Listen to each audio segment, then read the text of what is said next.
finally, Steve Coll. Thank you. Good morning. Struggling a little bit with a cold, so forgive me. Shamit actually provides a good transition, because what I thought I'd do is just give you a sense of where U.S. policy is and where it came from during the transition from the Bush administration to the Obama administration, and what some of its premises are, and how the policy review that ended about a month ago evolved.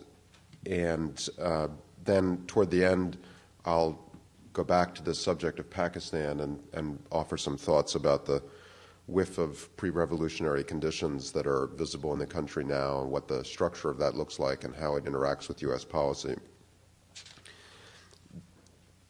In order to understand where U.S. policy is, you have to kind of turn the clock back to about a year ago, as the Bush administration turned out of the surge in Iraq and considered its last year in office. The constitutional calendar in Afghanistan, among other factors, as well as the obvious resurgence of the Taliban, caused them to undertake their own Afghan policy review that began in the second half, around the midpoint of 2008. They had to do this, they believed, I think correctly, because there were elections scheduled in Afghanistan, and in order to set conditions for those elections, they had to make decisions about troop deployments. Conditions were changing rapidly in Iraq. They had some options. So they started out with a set of reviews, soup to nuts, about policy in Afghanistan, military deployments, premises of that policy, but much of the review was directed towards this question of what decisions do we have to make before we hand the baton to the next administration, because of the schedule of elections in Afghanistan in 2009. As the Obama administration won and came into the transition period, then it became clear that they would undertake their own subsequent policy review once the president was sworn in. And so behind this process came not only the Bush White House review, but also a CENTCOM review that was directed by General Petraeus, and a review directed by the chairman of the Joint Chiefs, Mike Mullen. So when the Obama administration came into office and set up its own 60-day policy review, co-chaired by Bruce Riedel, longtime Afghanistan analyst at the CIA and the NSC, and also by Richard Holbrooke, who's a special envoy to the region, and by, I think General Lute had a formal title of some sort. In any event, they set up this policy review. They were essentially handed other reviews. So the Obama review was a review of reviews. And I think if you've been in and around government, you know sometimes these policy reviews are meant not so much to discover new ideas as they are to build momentum in the bureaucracy and in Congress and in the public for policy investments and for political investments. And so to some extent, the Afghan policy and Pakistan policy that we have today was, I think, preconceived by the Obama administration during the transition period as a result of all of this thinking about the problem of Pakistan and Afghanistan inside the national security bureaucracy. And the reviews were set up to build constituencies for this policy that was more or less already decided. There were a couple of things that happened during the Obama administration's review process that were not preconceived, and I'll come back to that in a second. But let me tell you what the sort of inherited parameters of thinking about the problem were, both from the team that was coming in for Obama and to some extent what was handed off to them by the military and by the Bush administration. The first principle of the Obama administration's policy was to apply the principles of counterinsurgency doctrine to the Taliban insurgency in Afghanistan, and to the extent possible to the Taliban insurgency and related insurgencies in Pakistan. This, as a specific matter, meant putting the security of the Afghan population first, trying to think about how to create more secure conditions for ordinary Afghan civilians whose attitudes, as measured in opinion polling and 1,000 other ways, were deteriorating, but were not gone. This was a population that was under a lot of pressure. It had started out kind of sitting tentatively on the fence. It was getting more and more tentative in its faith in its own government and the international community, but it was not and is not today explicitly hostile to the project that the international community was undertaking in Afghanistan in order to reverse the deterioration of attitudes among the Afghan public was necessary to make them secure. So that was one premise that I think was present even before the reviews began. Another was to try to achieve the same result in Pakistan indirectly by building counterinsurgency capacity and doctrine within the Pakistan Army, which possesses little of either, a force built to fight a conventional land war against India.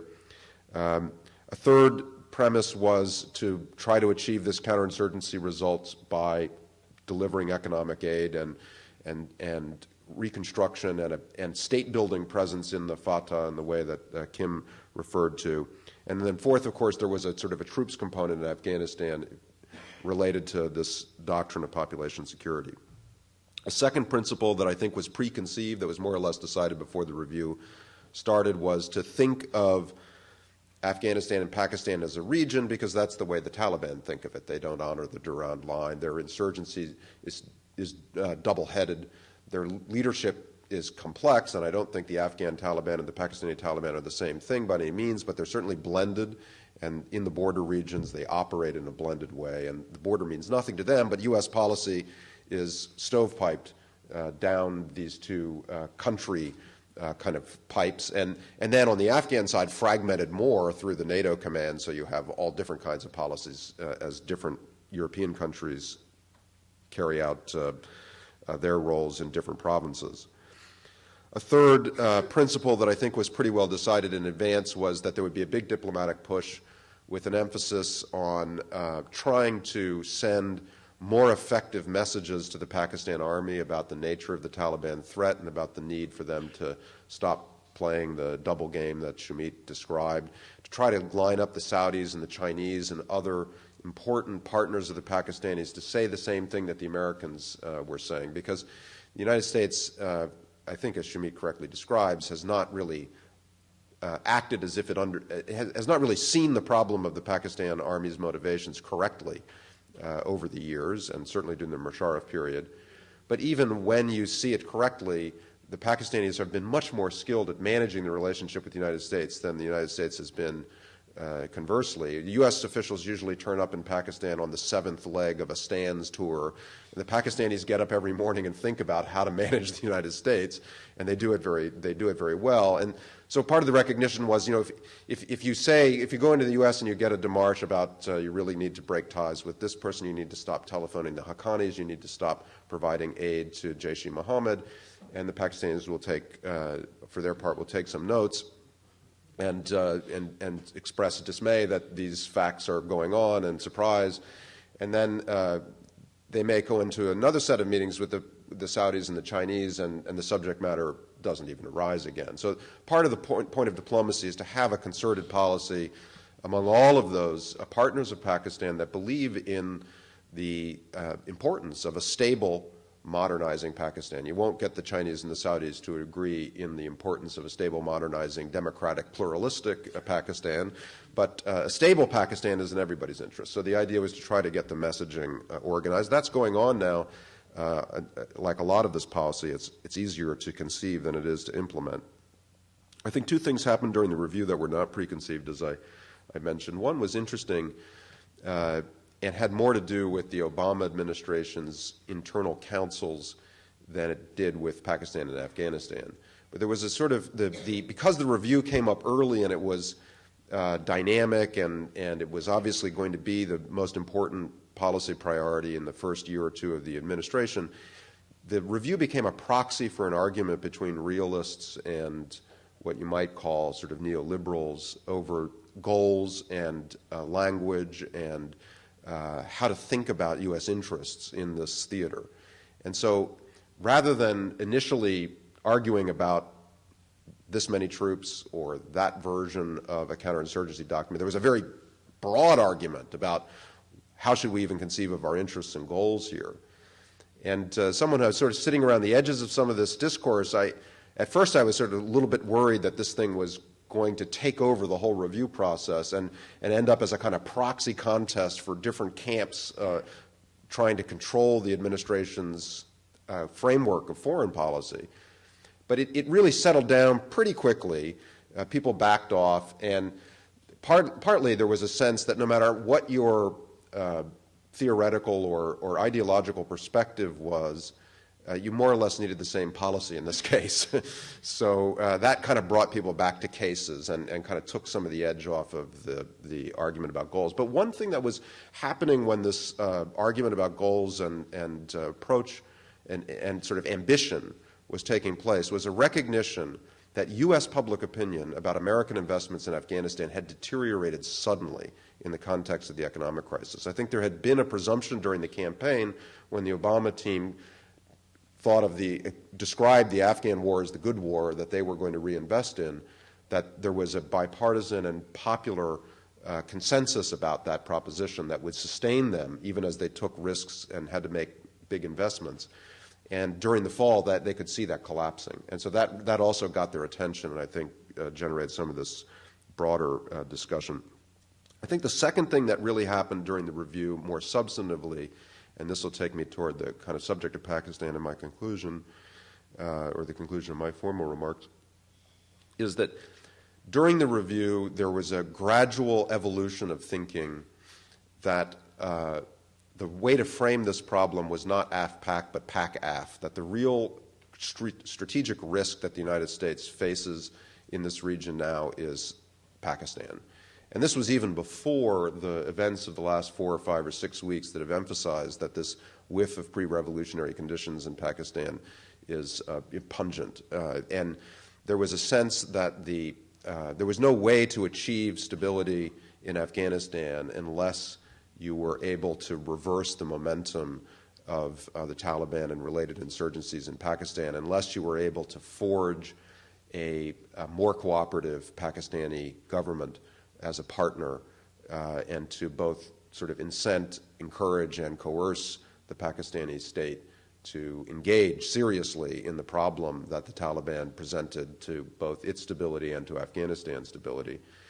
And so there was, I think, Shamit, I came out of this feeling like for the first time in a long time that the national security bureaucracy, rather than accepting complacently the partnership of General Kiani or the, sort of seeing his soul and pronouncing it, something to invest in, that actually eventually in the review the system really bore down on the problem of Pakistan and started to look in a clear-eyed way at the divided military in Pakistan, at the problem of Pakistani motivations, at the infiltration of the Pakistani security forces by the Taliban.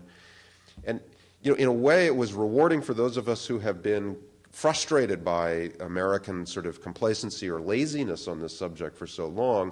Finally people were really talking the real talk about the problem of Pakistan. The frustrating part is that just because you finally conceive a problem correctly doesn't actually mean you can solve it. And so by the time we got around to conceiving the problem correctly, our leverage was so diminished and the problem was so advanced that now it looks as if American points of entry into this are few and weak. So let me just finish very quickly in kind of giving a taste of what I think the problem of Pakistan on the insurgent side looks like. The main around the first of the year, I was at some kind of event and somebody said, well, what is the main strategic risk that the Obama administration, what do you think the biggest strategic risk the Obama administration faces in this theater? And I thought then that it was evident already that it was the blending of insurgent forces inside the state of Pakistan, that the United States had been thinking of the problem of the Pakistani Taliban in 2007 terms, but after the Red Mosque, actually this insurgency was crossing all kinds of borders inside Pakistan. So it's no longer a Pashto-speaking insurgency.